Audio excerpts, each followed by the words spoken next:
आज के इस वीडियो में हम आपके लिए जीवित पुत्रिका व्रत कथा लेकर आए हैं।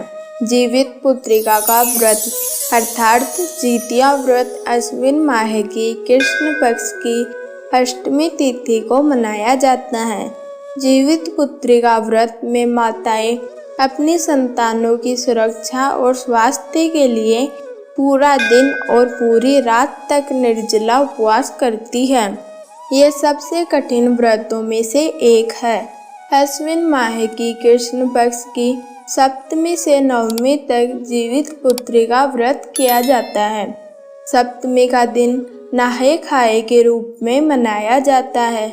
इस दिन महिलाएं सुबह उठकर गंगा स्नान करती हैं।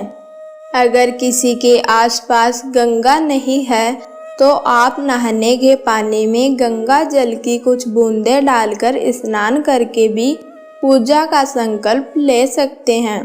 पहले दिन सिर्फ एक ही बार भोजन करें। इस दिन सात्विक भोजन किया जाता है। नहाए खाए की रात को छत पर जाकर चारों दिशाओं में कुछ खाना रखना होता है। व्रत के दूसरे दिन को खुरजितिया कहा जाता है। इस दिन महिलाएं निर्जला व्रत करती हैं। अगले दिन पारण तक कुछ भी नहीं खाती। इस व्रत को पूरे विधि विधान से करने के बाद व्रत कथा अवश्य सुननी चाहिए। आइए जानते हैं इस व्रत की एक पौराणिक कथा। कथानुसार जब महाभारत का युद्ध हुआ, उस युद्ध में अश्वत्थामा नाम का एक हाथी मारा गया। चारों तरफ गलत खबर फैल गई। चारों तरफ ये खबर फैल गई कि अश्वत्थामा मारा गया। अश्वत्थामा के पिता द्रोणाचार्य को जब ये खबर मिली तब उन्होंने पुत्र शोक में हथियार त्याग दिए। तब द्रौपदी के भाई धृष्टद्युम्न ने उनका वध कर दिया। जब यह खबर अश्वत्थामा को मिली तो पिता की मृत्यु के कारण अश्वत्थामा के मन में प्रतिशोध की अग्नि जल उठी। अपने पिता की मृत्यु का बदला लेने के लिए अश्वत्थामा रात के समय अंधेरे में पांडवों के शिविर में जा पहुंचा। उसने पांडवों के पांचों पुत्रों को सोया हुआ देखकर उन्हें पांडव समझ लिया और उनके पांचों पुत्रों की हत्या कर दी। परिणाम स्वरूप पांडवों को अत्यधिक क्रोध आ गया। तब भगवान श्री कृष्ण ने अश्वत्थामा से उसकी मणि छीन ली, जिसके बाद अश्वत्थामा पांडवों से क्रोधित हो गया और उत्तरा के गर्भ में पल रहे बच्चे को जान से मारने के लिए उसने ब्रह्मास्त्र का प्रयोग किया। भगवान श्री कृष्ण इस बात से भली भांति परिचित थे कि ब्रह्मास्त्र को रोकना असंभव है, लेकिन उनको उत्तरा के पुत्र की रक्षा करना अति आवश्यक लगा। इसलिए भगवान श्री कृष्ण ने अपने सभी पुण्यों का फल एकत्रित करके उत्तरा के गर्भ में पल रहे बच्चे को दे दिया, जिसके फलस्वरूप उत्तरा के गर्भ में पल रहा बच्चा पुनर्जीवित हो गया। यह बच्चा बड़ा होकर राजा परीक्षित बना। उत्तरा के पुत्र के दोबारा जीवित हो जाने के कारण इस व्रत का नाम जीवित पुत्रिका हुआ। तब से ही संतान की लंबी उम्र तथा स्वास्थ्य के लिए यह व्रत किया जाने लगा। आइए शुरू करते हैं दूसरी कथा। इस कथा के अनुसार गंधर्वों के एक राजकुमार थे, जिनका नाम जीवतवाहन था, जिनको कम आयु में ही सत्ता मिल गई। वह बहुत ही उदार और परोपकारी थे, लेकिन उनका मन सत्ता के कार्यभार में नहीं था। इसलिए वह सत्ता को छोड़कर जंगल में जाकर पिता की सेवा करने लगा। वहां उसका विवाह मलयावती से हुआ। एक दिन जीवतवाहन वन में भ्रमण कर रहे थे तो उन्होंने एक वृद्ध महिला को विलाप करते देखा। वृद्ध महिला को विलाप करते देख उनसे रहा नहीं गया और उनके पास जाकर विलाप का कारण पूछा। वृद्ध महिला ने कहा, मैं नागवंशी स्त्री हूँ। मेरा एक ही पुत्र है और हमारे वंश में पक्षी राज गरुड़ के समक्ष एक नाग खाने के लिए देने की प्रतिज्ञा हुई है। उस प्रतिज्ञा के अनुसार आज मेरे पुत्र शंखचूड़ को भेजने का दिन है। शंखचूड़ मेरा इकलौता पुत्र है। अगर मेरे इकलौते पुत्र की बलि चढ़ गई तो मैं किसके सहारे रहूंगी। यह सुनकर जीवतवाहन का दिल पिघल गया और उन्होंने कहा, मैं आपके पुत्र की जगह बलि दूंगा। वह स्वयं अपने आप को लाल कपड़े में लपेटकर वधशिला पर लेट गए।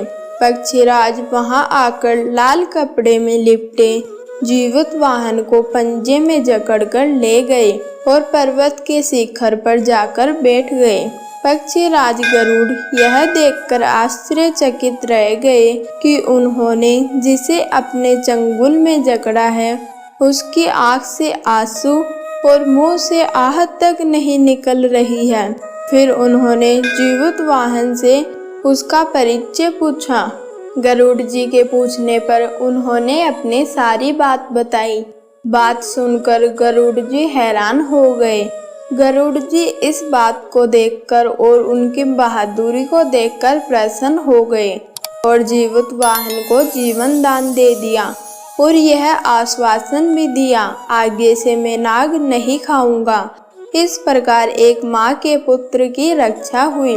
मान्यता है तब से पुत्र की रक्षा के लिए जीवतवाहन की पूजा होती है। चलिए सुनते हैं तीसरी कथा। नर्मदा नदी के पास कंचन बाटी नाम का एक नगर था। वहाँ के राजा मलेकेतु थे। नदी के पश्चिम दिशा में एक मरुभूमि थी जिसे बालूगठा कहा जाता था। वहाँ एक विशाल पाकड़ का पेड़ था जिसके ऊपर चील रहती थी और पेड़ के नीचे खोकर था जिसमें सियारिन रहती थी। दोनों में गहरी मित्रता थी। एक दिन उन दोनों ने कई स्त्रियों को जीवित पुत्रिका का व्रत करते देखा और उन दोनों ने भी वह व्रत किया और पूजा की।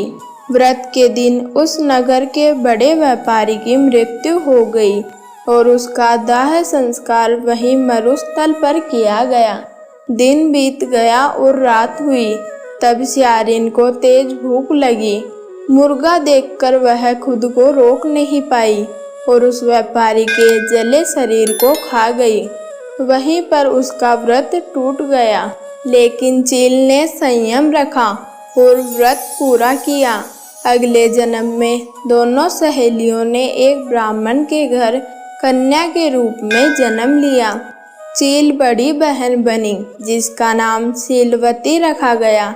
शीलवती की शादी बुद्धिसेन के साथ हुई। सियारिन छोटी बहन के रूप में जन्मी और उसका नाम कपूरावती रखा गया। उसकी शादी नगर के राजा मलेकेतु से हुई और वह रानी बन गई। भगवान जीवतवाहन के आशीर्वाद से शीलवती के 7 पुत्र हुए, पर कपूरावती के सभी बच्चे जन्म लेते ही मर जाते थे। इससे उसके मन में ईर्ष्या पैदा हुई। शीलवती के 7 पुत्र राजा के यहाँ काम करते थे। कपूरावती ने राजा से कहकर अपनी बहन के 7 पुत्रों के शव कटवा दिए और नए बर्तन मंगवाकर उसमें रखकर लाल कपड़े से ढकवा दिया और शीलवती के पास भिजवा दिए। यह देखकर भगवान जीवतवाहन ने मिट्टी से 7 भाइयों के सर बनाकर उनको धड़ से जोड़कर अमृत छिड़क दिया, जिससे वह वापस जीवित हो गए और घर लौट आए। कटे हुए सर फल बन गए। रानी कपूरावती बुद्धिसेन के घर से पुत्रों की मृत्यु का समाचार सुनने के लिए व्याकुल थी। जब बहुत देर से समाचार नहीं आया तो कपूरावती स्वयं ही बड़ी बहन के घर चली गई। वहां पर सबको जिंदा और खुश देखकर वह बेहोश हो गई। जब उसे होश आया तो उसने अपनी बहन को सारी बात बताई। भगवान जीवतवाहन की कृपा से शीलवती को पुनर्जन्म की बात याद आ गई और वह कपूरावती को उसी पाकड़ के पेड़ के नीचे ले गई और उसे सारी बात बताई। सारी बातें सुनकर कपूरावती बेहोश हो गई और मृत्यु को प्राप्त हुई। जब राजा को उसकी खबर मिली तो वह वहीं पर जाकर पाकड़ के पेड़ के नीचे रानी का दाह संस्कार किया गया। कहानी समाप्त।